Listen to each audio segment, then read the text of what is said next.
Dear students, good morning. मैं पीयूष कुमार त्रिपाठी स्वागत करता हूं आप सभी का अपने YouTube channel SCS EDU point पर।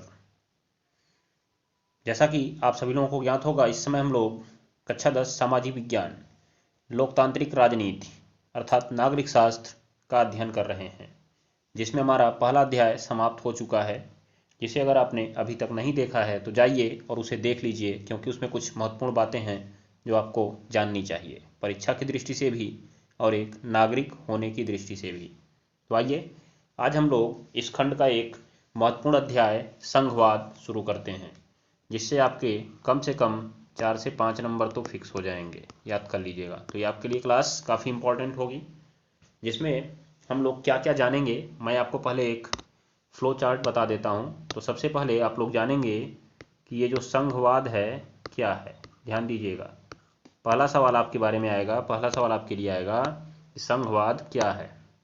उसके बाद दूसरा सवाल आएगा संघवाद की विशेषताएं, संघवाद की विशेषताएं। फिर तीसरा सवाल आपके लिए आएगा संघवाद के प्रकार। चौथा सवाल आपके लिए आएगा, इसमें जब आप संघवाद का प्रकार जान जाएंगे तो फिर जानेंगे आप भारत का संघीय ढांचा। ध्यान दीजिएगा, भारत का संघीय ढांचा कैसा होगा। उसके बाद आप पढ़ेंगे इसमें संघ, राज्य और समवर्ती सूची। ध्यान दीजिएगा, संघ, राज्य और समवर्ती सूची, जो आपके लिए बहुत इंपॉर्टेंट है। यहाँ से एक सवाल आपके बहुविकल्पी में जरूर मिल जाएगा। फिर हम लोग पढ़ेंगे सत्ता का विकेंद्रीकरण। याद रखिएगा, सत्ता का विकेंद्रीकरण। तो ये हमारे इस चैप्टर का फ्लो चार्ट है। ध्यान दीजिएगा, आप लोग अगर आप इस चैप्टर को पढ़ना चाहते हैं तो आपको इन सवालों से गुजरना पड़ेगा।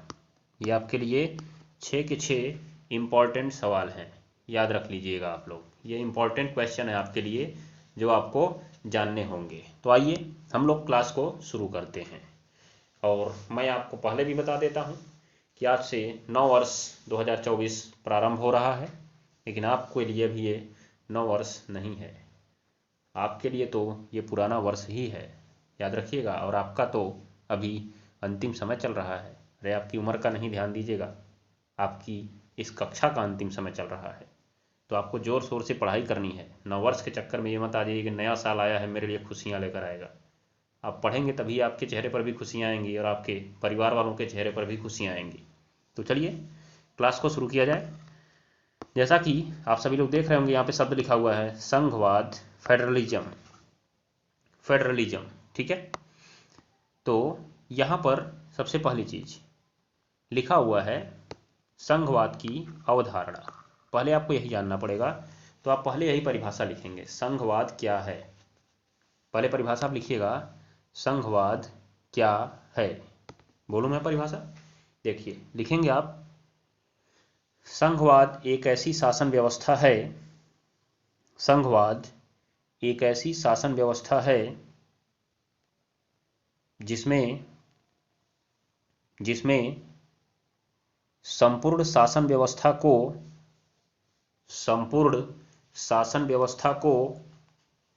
कम से कम 2 स्तरों में बांट दिया जाता है।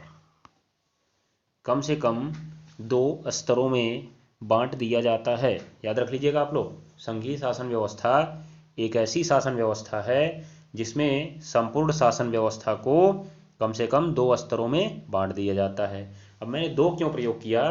क्योंकि सामान्यतया 2 में ही बांटा जाता है, सामान्यतया 2 में ही बांटा जाता है। तो नीचे लिखेंगे आप, सामान्यतया संघवाद में 2 स्तर की शासन व्यवस्थाएं होती हैं।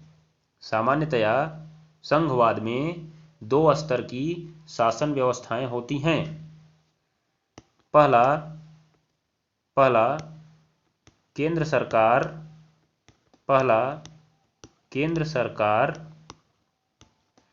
डैश देखिए, उसके बगल में आप लिख लीजिएगा, जो पूरे देश के लिए कार्य करती है, जो पूरे देश के लिए कार्य करती है।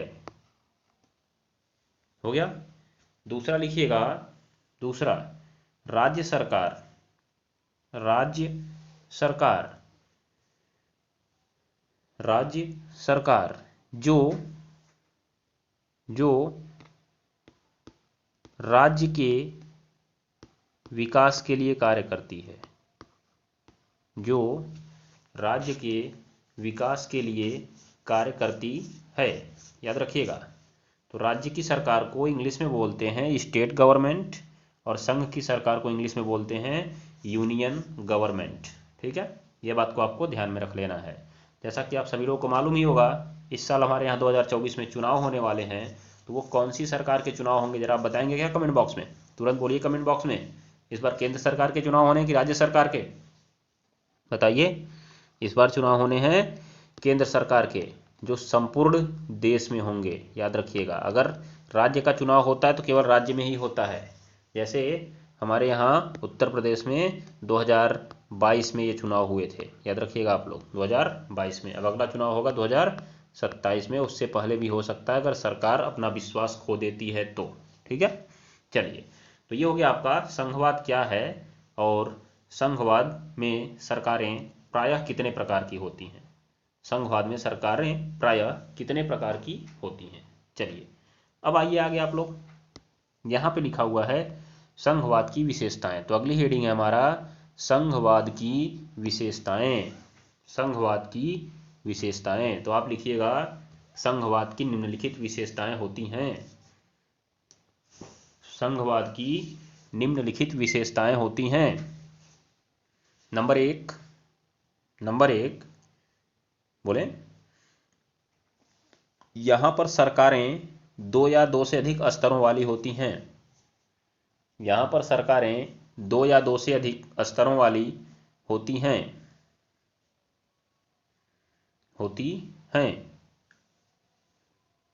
हो गया? तो आगे लिखिएगा, ये सरकारें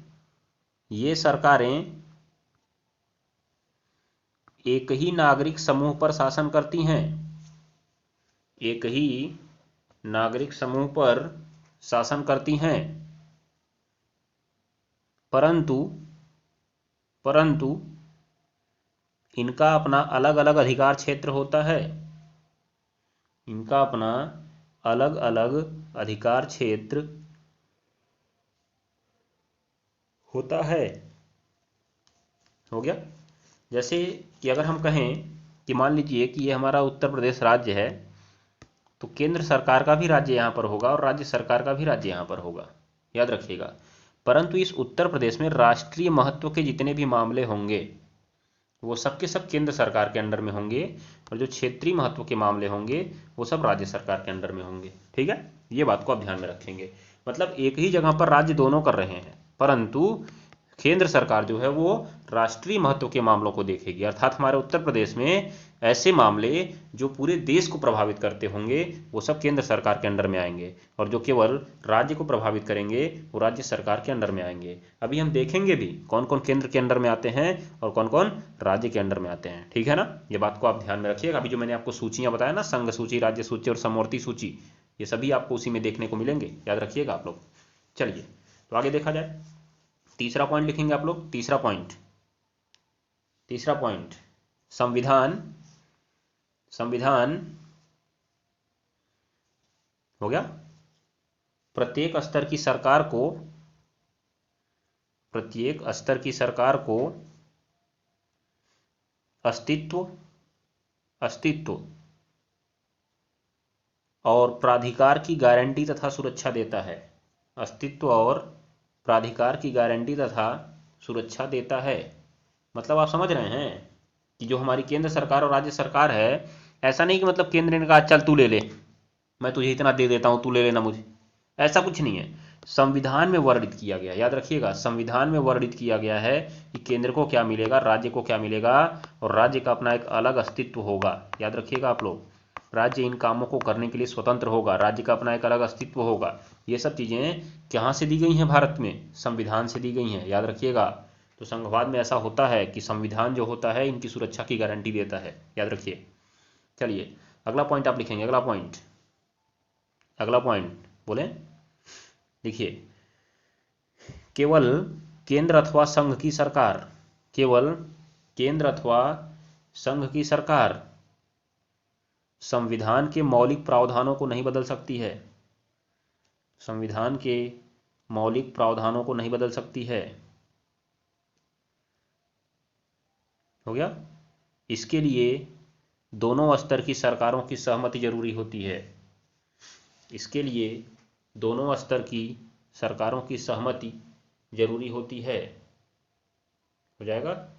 ये बात को आप ध्यान में रखिएगा। अब जैसे मान लीजिए कि अगर कुछ ऐसा कानून बनाया जाए जिसमें राज्यों का हित जुड़ा हो, मतलब पूरे हमारा इंडिया है और इंडिया में बहुत सारे राज्य हैं, तो अगर केंद्र ने कोई ऐसा कानून बनाया जिसमें राज्यों का हित जुड़ा हो, याद रखिएगा, तो ऐसा नहीं कि केंद्र ने कानून बना दिया और पूरे देश पर लागू हो गया वो, नहीं, ऐसा नहीं होगा। केंद्र जो कानून बनाएगा उस पर आधे से अधिक राज्यों की सहमति भी होनी जरूरी है। कहने का मतलब कि मान लीजिए 5 लोग खड़े हैं यहाँ पे, 5 लोग, ध्यान दीजिएगा, ये 5 लोग खड़े हैं और मैं एक नियम कानून लेकर आया, तो मैंने कहा चलो आज से ये होगा, मैंने कहा चलो आज से ये होगा, याद रखिएगा। तो अगर मैं पावरफुल हूं तो इन लोग को मानना पड़ेगा, अगर मैं पावरफुल हूं तो इन लोग को मानना पड़ेगा कि हाँ हाँ होगा भी, कुछ नहीं हो सकता है, अब होगा ही ये, याद रखिएगा। लेकिन संघवाद में ऐसा नहीं है, राज्यों को भी पावर दी गई है। अगर मैंने कहा कि ये होगा और इसमें से कम 3 राज्य कहेंगे हाँ हाँ ये होगा, तब तो ये होगा। अगर 3 राज्यों ने कह दिया ये नहीं होगा, तब ये नहीं होगा, याद रखिएगा। मतलब आधे से ज़्यादा लोगों को हामी भरनी होगी कि हाँ ये होगा, तब जाके ये हो सकता है। तो इसीलिए कहा गया कि जो मौलिक प्रावधान है उसको केंद्र अकेले नहीं बदल सकता है, इस पर दोनों की सहमति आवश्यक है, याद रखिएगा। चलिए अगला पॉइंट, अगला पॉइंट लिखेंगे आप। संघवाद में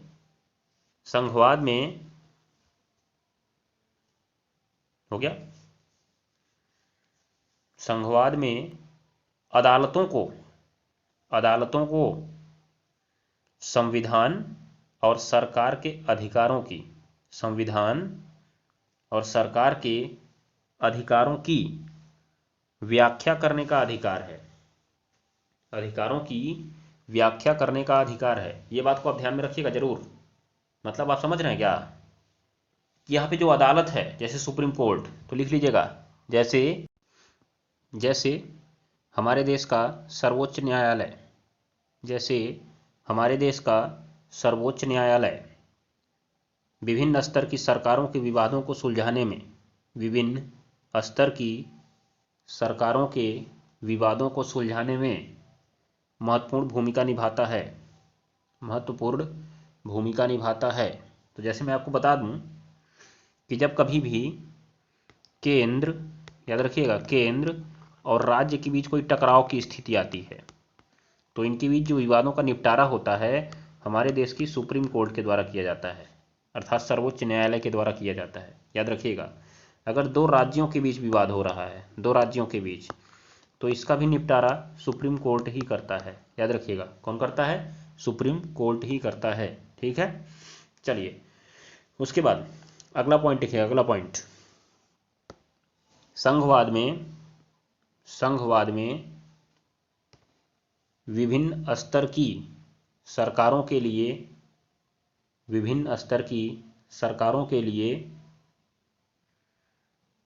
हो गया, राजस्व के अलग अलग स्रोत निर्धारित हैं, राजस्व के अलग अलग स्रोत निर्धारित हैं। हो गया। अगला पॉइंट लिख लीजिएगा, अगला पॉइंट, अगला पॉइंट लिखेंगे आप लोग, संघीय शासन व्यवस्था में, संघीय शासन व्यवस्था का लिखिएगा, संघीय शासन व्यवस्था का मुख्य उद्देश्य,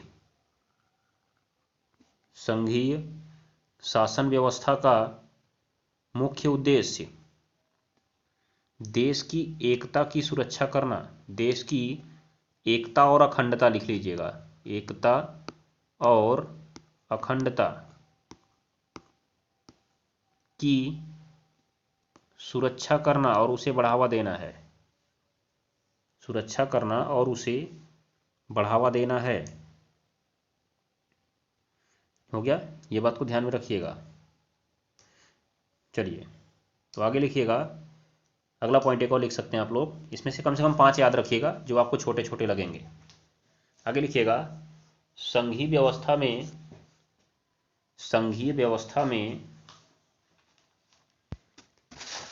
क्षेत्रीय विविधता का सम्मान किया जाता है।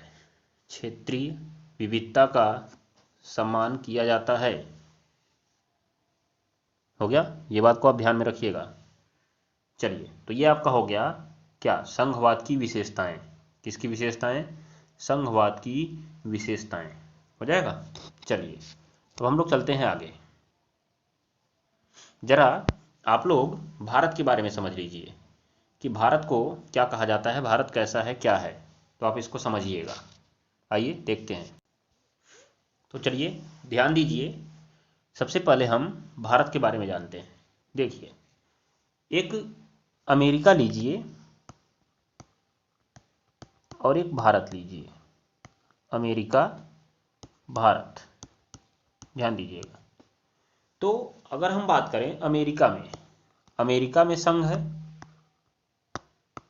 याद रखिएगा, और भारत में भी संघ है, ठीक है। परंतु जो अमेरिका में संघ है, इसमें क्या हुआ है कि अनेकों स्वतंत्र राज्य, याद रखिएगा, एक प्रकार से आप उन्हें राष्ट्र भी कह सकते हैं, अनेकों स्वतंत्र राष्ट्र आपस में मिलकर एक संगठन बनाने पर सहमत हुए हैं। याद रखिएगा, एक संघ बनाने पर सहमत हुए हैं। मतलब इनमें जो है, जो प्रत्येक राष्ट्र हैं छोटे छोटे, ये लोग पूरी तरह से इसके अधीन कार्य नहीं करते हैं। ध्यान दीजिएगा, ये कुछ हद तक, क्या कहा जाए कि अधिकतम हद तक ये स्वतंत्र हैं। ध्यान दीजिएगा, अधिकतम हद तक ये क्या हैं, स्वतंत्र हैं। ध्यान दीजिएगा आप लोग। परंतु जो भारत का संघ है ना, भारत का संघ में छोटे छोटे राष्ट्र मिलकर संघ नहीं बनाए हुए हैं। भारत के संघ में भारत जो पूरा था, इसको याद रखिएगा, इसको प्रशासनिक सुविधा के लिए छोटे छोटे भागों में बांटा गया है। याद रखिएगा, जो भारत है, इसको प्रशासनिक सुविधा के लिए छोटे छोटे भागों में बांटा गया है। देखिए, इसमें क्या अंतर है, इसमें ऐसे बहुत सारे छोटे छोटे लोग थे। इनने कहा चलिए आइए हम ऐसे मिल जाते हैं और मिलकर एक बड़ी यूनिट बना लेते हैं, जिसे हम लोग कहेंगे संघ, अर्थात वहां पे फेडरेशन शब्द है, फेडरेशन, याद रखिएगा। परंतु भारत में क्या है, भारत में ये पूरा भारत है और इसमें ये छोटे छोटे हिस्से में बांट दिया गया। मतलब पहले ये पूरा था और इसको छोटे छोटे में बांटा गया है। बाद में इसमें पहले छोटे छोटे थे, बाद में बड़ा बना, परंतु इसमें पहले बड़ा था, बाद में छोटा छोटा बांटा गया अपनी सुविधा के लिए। अभी हम लोग देखेंगे भी कि भारत में राज्यों का बंटवारा कैसे कैसे हुआ था, ठीक है, ध्यान दीजिएगा आप लोग। चलिए, भारत में जो भारत का संघ वो यूनियन ऑफ इंडिया है। जबकि आपने ऊपर संघवाद का देखा, फेडरेशन, लेकिन भारत का है यूनियन ऑफ इंडिया। ध्यान दीजिएगा, यूनियन ऑफ इंडिया। तो जो भारत का संघ, इसमें जो पावरफुल केंद्र है, पावरफुल वो है केंद्र। याद रखिएगा, जो पावरफुल है वो है केंद्र। राज्य को कम पावर दी गई है। याद रखिएगा, राज्य को कम पावर दी गई है। मैं आपको ये बात बता दे रहा हूं, राज्यों को यहाँ पे कम पावर दी गई है और राज्यों को स्वतंत्र रहने का अधिकार नहीं है। अगर राज्य कोई नानुकुर करता है ना, तुरंत केंद्र उस पर अपना डंडा चलाता है, राष्ट्रपति शासन के रूप में। याद रखिएगा, मतलब अगर राज्य कह रहा है कि मैं यहां से अलग होना चाहता हूं, राज्य की अगर सरकार बोलती है, राज्य की सरकार, याद रखिएगा, राज्य की सरकार कहती है कि मैं अलग होना चाहता हूं भारत से, तुरंत ही केंद्र का कहाँ जा रहा है तुम, रुको, हटो यहाँ से, तुम हटो।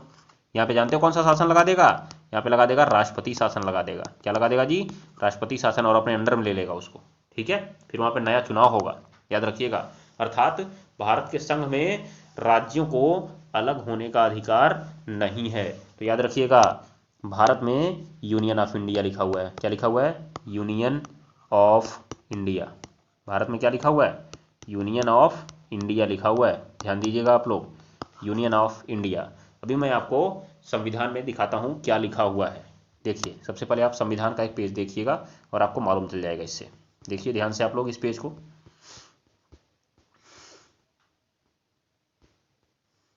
देखिए, ये है सबसे पहले भारत का संविधान, जिसमें आर्टिकल नंबर 1, याद रखिएगा आर्टिकल नंबर 1 में क्या लिखा हुआ है, संघ का नाम और राज्य क्षेत्र।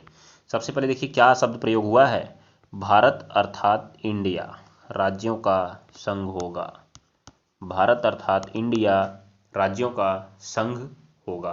तो आपने कहा इसमें जो संघ शब्द लिखा है इसमें कहाँ से पता चला आपको कि फेडरेशन है कि यूनियन है? तो मैंने कहा कि इसकी इंग्लिश डिक्शनरी को देखिए, आप लोग इंग्लिश शब्द देखिए। तो आइए मैं आपको इसका इंग्लिश वर्जन दिखाता हूँ। इंग्लिश वर्जन देखिए, यहाँ पे लिखा है भारत और इंडिया दोनों शब्द लिखे हुए हैं, भारत और इंडिया दोनों शब्द लिखे हुए हैं। तो मैं ये मानता हूँ कि अभी जो हमारे यहाँ एक राजनीतिक पार्टियों का गठबंधन बना हुआ है उसका नाम इंडिया होना ही नहीं चाहिए था। याद रखिएगा, उसका नाम इंडिया होना ही नहीं चाहिए था। और मेरा तो ओपिनियन ये है कि इस पर सुप्रीम कोर्ट को एक्शन लेना चाहिए और इस नाम को उन्हें बदलने के लिए बोलना चाहिए। वो कहेंगे कि हमने इसका नाम रखा है I.N.D.I.A, लेकिन ये डॉट लगाने से हिंदी नाम तो नहीं बदलने वाला है ना। याद रखिएगा, हिंदी नाम में तो इंडिया शब्द ही प्रयोग होता है, ये लोग इंडिया शब्द ही हिंदी में प्रयोग कर लेते हैं। तो आपको ये बात समझना चाहिए कि इंडिया हमारे भारत को बोला गया है, आपने इस क्षेत्रीय पार्टी का नाम कैसे रख दिया, एक राजनीतिक पार्टी का नाम कैसे रख दिया। मतलब अगर आप इंडिया का नाम बदनाम करते हैं तब तो हमारे देश का नाम बदनाम होगा ना। याद रखिएगा आप लोग, इसीलिए मेरा ओपिनियन है कि इसको बदलना चाहिए, ध्यान दीजिएगा आप लोग। बाकी सरकारें जाने, केंद्र जाने, सुप्रीम कोर्ट जाने, उसमें हम कुछ नहीं कर सकते हैं। तो आइए हम लोग एक बार इसका इंग्लिश वर्जन देख लेते हैं। देखिए जरा आप लोग इसका इंग्लिश वर्जन देखिए क्या लिखा हुआ है। यहाँ पे लिखा हुआ है India that is Bharat, India that is Bharat shall be a union of states, shall be a union of states.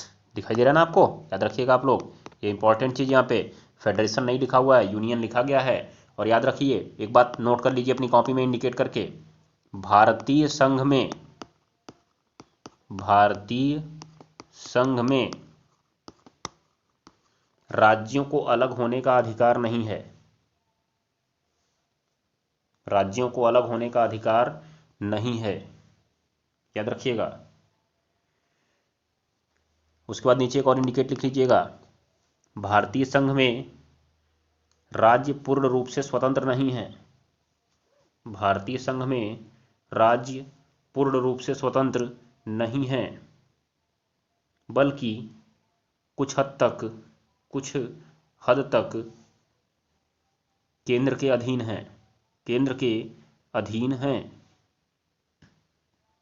हो गया, ये अपना निर्णय लेने के लिए पूर्णतया स्वतंत्र नहीं है, ये अपना निर्णय लेने के लिए पूर्णतया स्वतंत्र नहीं है। तो मैं आपको बताऊं कि जो भारत के राज्य है ना, जो क्षेत्रीय मामले हैं उन्हीं में स्वतंत्र हैं, लेकिन जैसे ही बात राष्ट्रीय मामले की आती है उनकी स्वतंत्रता समाप्त हो जाती है।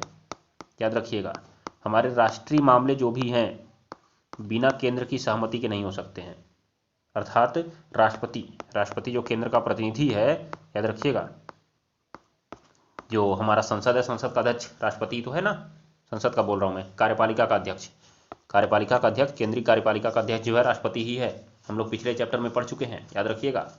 तो उसके बाद देखिए आप लोग क्या होगा यहाँ पे, अगर हम बात करें तो राष्ट्रीय मामले में राज्यों का स्वतंत्रता समाप्त हो जाती है।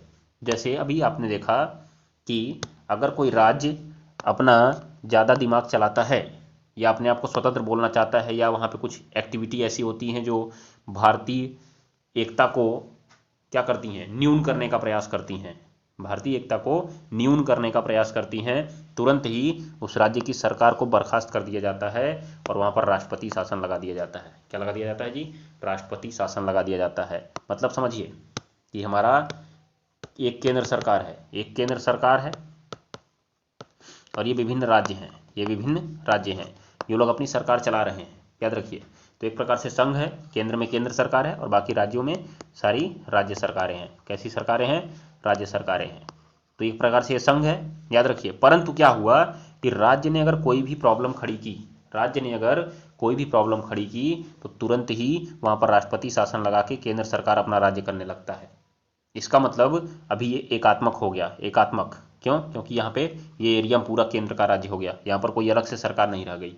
इसी प्रकार से अगर आपातकाल लगता है, आपातकाल, युद्ध, बाह्य आक्रमण और सशस्त्र विद्रोह, युद्ध, बाह्य आक्रमण और सशस्त्र विद्रोह, तीन कंडीशन में लगता है। याद रखिएगा, युद्ध, बाह्य आक्रमण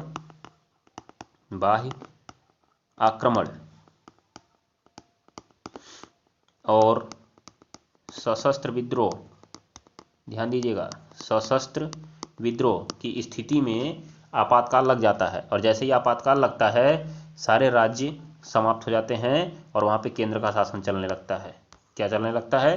केंद्र का शासन चलने लगता है। ये बात को ध्यान में रखिएगा। तो इसका मतलब यहाँ पर भी इस समय ये एकात्मक हो गया। क्या हो गया? एकात्मक। तो सवाल आपसे पूछा जाता है कि जो भारत है, भारत वो संघात्मक है, ये एकात्मक है। भारत का संविधान जो है, संविधान भारत जो है वो संघात्मक है कि एकात्मक है?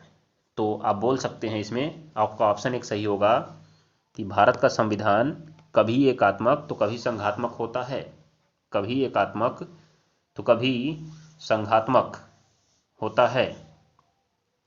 हो गया? दूसरा पॉइंट इसका सही लिख सकते हैं, इसलिए भारत को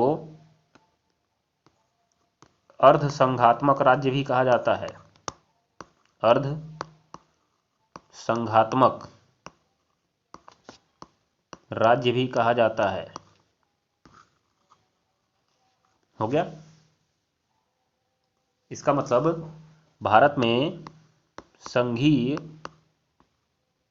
और एकात्मकता दोनों का गुण पाया जाता है, लेकिन इसमें ज़्यादा पावरफुल कौन है? एकात्मक। ज़्यादा पावरफुल कौन सा है? एकात्मक है। याद रखिएगा आप लोग को। मतलब हमारे यहाँ जो केंद्र सरकार है ना, वो पावरफुल है। जो केंद्र सरकार है वो पावरफुल है। याद रखिएगा, इस बात को आप जरूर ध्यान में रखेंगे। चलिए, तो ये आपने देख लिया भारत के बारे में कि भारत को क्या कहा जाता है? Union of India, union of states, union of states कहा जाता है, राज्यों का संघ कहा जाता है। और भारत को अर्ध संघात्मक राज्य भी कहा जाता है। भारत में ढांचा कैसा है? एकात्मक है कि संघात्मक है? तो अगर आपको दोनों में से एक चुनना है तो आप संघात्मक चुनेंगे। याद रखिएगा, भले ही पावरफुल एकात्मक वाला है, लेकिन अगर आप दोनों में से एक चुनना है तो आप इसमें संघात्मक चुनेंगे। याद रख लीजिएगा। लेकिन अगर दोनों चुनने को आता है तो आप दोनों चुनेंगे, लेकिन अगर दोनों में से किसी एक को चुनना है तो आप संघात्मक चुनेंगे। और अगर ये भी है, ये भी ऑप्शन में ये भी है, तो आप इसको टिक करिएगा, अर्ध संघात्मक राज्य को। किसको टिक करेंगे आप लोग? अर्ध संघात्मक राज्य को टिक करेंगे। हो जाएगा? चलिए, अब हम लोग चलते हैं अगली हेडिंग पर। अगली हेडिंग क्या है? अगली हेडिंग है हमारे लिए कि केंद्र और राज्यों के मध्य सत्ता का बंटवारा। एक बात पहले आप यहाँ पे लिख लीजिए कि संघवाद के प्रकार। संघवाद के दो प्रकार होते हैं, सहकारी संघवाद और प्रतिस्पर्धी संघवाद। हो गया ना? याद रखिएगा आप लोग। तो ये क्या है? थोड़ा सा एक लाइन इनके बारे में समझ लीजिए, बहुत ज़्यादा नहीं जानना है आपको। सहकारी संघवाद में क्या होता है कि जो हमारा सेंटर होता है, सेंटर अर्थात केंद्र, वो सभी राज्यों को एक साथ लेकर चलने का प्रयास करता है। जैसे मान लीजिए ये कमज़ोर है तो इसको उठाने का प्रयास करेगा। ये मजबूत है तो इसको थोड़ा सा कम मदद देगा, जिससे ये अपने आप भी आगे बढ़ सकें। ये अगर कमज़ोर है तो इसको भी उठाने का प्रयास करेगा। अर्थात जो मजबूत है उसको थोड़ी मदद कम मिलेगी, जो कमज़ोर है उसको थोड़ी मदद ज़्यादा मिलेगी, और सबको एक साथ लेकर चलने का प्रयास किया जाएगा। परंतु प्रतिस्पर्धी संघवाद में क्या किया जाता है? जो केंद्र है, केंद्र क्या करता है? वो कहता है कि आप जितना बढ़िया काम करेंगे हम आपको इतनी मदद करेंगे। इसका मतलब राज्यों के बीच प्रतिस्पर्धा पैदा कर दी जाती है। क्या पैदा कर दी जाती है? प्रतिस्पर्धा पैदा कर दी जाती है कि मैं बढ़िया करूंगा तो मुझे मिलेगा, मैं बढ़िया करूंगा तो मुझे मिलेगा। ये आपका संघवाद के दो रूप हैं। ठीक है, आप इस बात पे अब आ जाइए, ये आपके लिए इंपॉर्टेंट चीज़ है। देखिए, संघीय शासन व्यवस्था में जो सरकारें हैं वो कैसे बांटी जाती हैं? संघीय शासन व्यवस्था में सरकारों का बंटवारा कैसे होता है? तो लिखिएगा, संघीय शासन व्यवस्था में जो सरकारों का बंटवारा होता है वो दो प्रकार से होता है। कितने प्रकार से होता है जी? दो प्रकार से होता है, जो मैंने अभी आपको बताया था। एक ये समझ लीजिए फेडरेशन है, और जो दूसरा वाला आपका रहेगा यूनियन। दूसरा वाला आपका रहेगा क्या, यूनियन। यूनियन वाले में आपका संघ पावरफुल रहेगा। संघ जो रहेगा अर्थात केंद्र सरकार जो रहेगी वो पावरफुल रहेगी, और इसमें किसी का भी पावर ज़्यादा नहीं रहेगी, किसी की भी पावर ज़्यादा नहीं रहेगी, ये बात को ध्यान में रखिएगा। तो आप क्या कहेंगे, लिखेंगे आप लोग कि संघीय शासन में, संघीय शासन में, एक मिनट ऐसे लिखिए, संघीय शासन व्यवस्था, संघीय शासन व्यवस्था दो प्रकार से गठित होती है, दो प्रकार से गठित होती है। संघीय शासन व्यवस्था का गठन कितने प्रकार से हो सकता है, दो प्रकार से हो सकता है। आप लिखेंगे पहला नंबर, पहला नंबर इस माध्यम में, इस माध्यम में दो या दो से अधिक स्वतंत्र राष्ट्र आपस में मिलकर, दो या दो से अधिक स्वतंत्र राष्ट्र आपस में मिलकर एक बड़ी इकाई का निर्माण करते हैं, एक बड़ी इकाई का निर्माण करते हैं, और ये अपनी अलग अलग पहचान भी बनाए रखते हैं, और ये अपनी अलग अलग पहचान तथा संप्रभुता भी बनाए रखते हैं। याद रखिएगा, अपनी अलग अलग पहचान तथा क्या बनाए रखते हैं, संप्रभुता भी बनाए रखते हैं। मतलब वही जो मैंने आपको पीछे बताया कि ये लोग जुड़ेंगे और जुड़ के कहेंगे लाओ हम लोग एक मिल के बन जाते हैं। लेकिन एक बनने का मतलब ये थोड़ी ना कि यहाँ पे कोई ऐसा बैठ जाएगा जो इन पर अपना हुक्म चलाने लगेगा, नहीं, ये लोग सब लोग मिलकर अपना काम करेंगे, याद रखिएगा। परंतु जो दूसरा माध्यम है उसमें लिख लीजिएगा इसके उदाहरण, इसके उदाहरण अमेरिका, स्विट्जरलैंड और ऑस्ट्रेलिया। मतलब इसमें छोटे छोटे स्वतंत्र राष्ट्र मिलकर एक बड़ी इकाई का निर्माण किए हुए हैं। अमेरिका हो गया, स्विट्जरलैंड हो गया, ऑस्ट्रेलिया हो गया, ठीक है, याद रखिएगा आप लोग। चलिए उसके बाद दूसरा माध्यम आप देखिए, दूसरा माध्यम तो लिखिएगा इस माध्यम में, इस माध्यम में हो गया एक देश, एक देश अपनी आंतरिक विविधता के कारण, अपनी आंतरिक विविधता के कारण उसका सम्मान करने के लिए, उसका सम्मान करने के लिए उसे विभिन्न भागों में बांट देता है, उसे विभिन्न भागों में बांट देता है और राज्यों का गठन करता है, और राज्यों का गठन करता है। हो गया। फिर संघ और राज्य के बीच सत्ता का बंटवारा होता है, फिर संघ और राज्य के बीच सत्ता का बंटवारा होता है। हो गया। आगे काली पेन से लिख लीजिएगा इस माध्यम में, ध्यान दीजिएगा, इस माध्यम में केंद्र सरकार अधिक शक्तिशाली होती है, केंद्र सरकार अधिक शक्तिशाली होती है। ध्यान दीजिएगा आप लोग, नीचे लिख लीजिएगा इंडिकेट पॉइंट, यह व्यवस्था भारत, बेल्जियम और स्पेन, भारत, बेल्जियम और स्पेन में लागू है। हो गया, बेल्जियम और स्पेन में लागू है, ठीक है। चलिए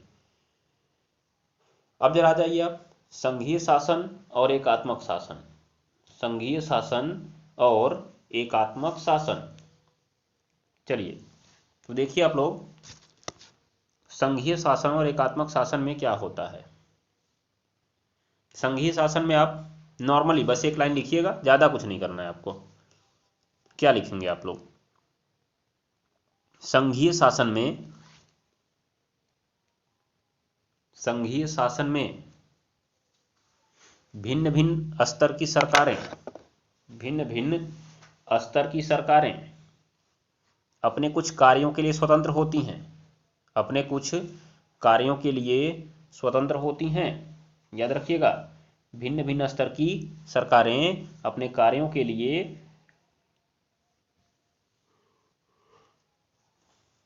स्वतंत्र होती हैं। हो जाएगा। चलिए उसके बाद ध्यान दीजिएगा आप लोग, नीचे लिखिएगा, नीचे एकात्मक शासन। तो एकात्मक शासन में लिख लीजिए, एकात्मक शासन में शासन का एक ही स्तर होता है, शासन का एक ही स्तर होता है और शेष इकाइयां इसके अधीन होकर कार्य करती हैं, और शेष इकाइयां इसके अधीन होकर कार्य करती हैं। हो जाएगा। ध्यान दीजिएगा आप लोग, शेष इकाइयां इसके अधीन होकर कार्य करती हैं। हो जाएगा। तो ये चीज़ आपका इंपॉर्टेंट चीज़ था कि संघीय और एकात्मक शासन क्या है। तो संघीय शासन में जो सरकार के स्तर होते हैं, याद रखिएगा, जो शासन के स्तर होते हैं वो अपने अपने स्तर पर स्वतंत्र होते हैं, परंतु एकात्मक शासन में केवल एक ही स्तर होता है, एक सरकार होगी, वो अपने अंडर में लोगों को रखेगी और वही उसके अधीन कार्य करेंगे, वो अब कार्य करने के लिए स्वतंत्र नहीं होंगे। याद रखिए, किसमें? एकात्मक शासन में। ऐसा होता है एकात्मक शासन। उसके बाद आप यहाँ पे देख लीजिए, भारत में संघीय शासन व्यवस्था, भारत में संघीय शासन व्यवस्था, ठीक है।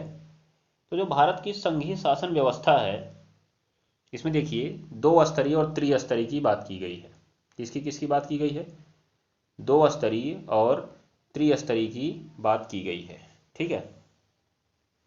तो आप लोग लिखेंगे क्या?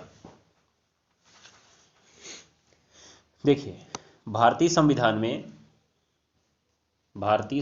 में मौलिक रूप से दो स्तरीय शासन व्यवस्था, मौलिक रूप से दो स्तरीय शासन व्यवस्था,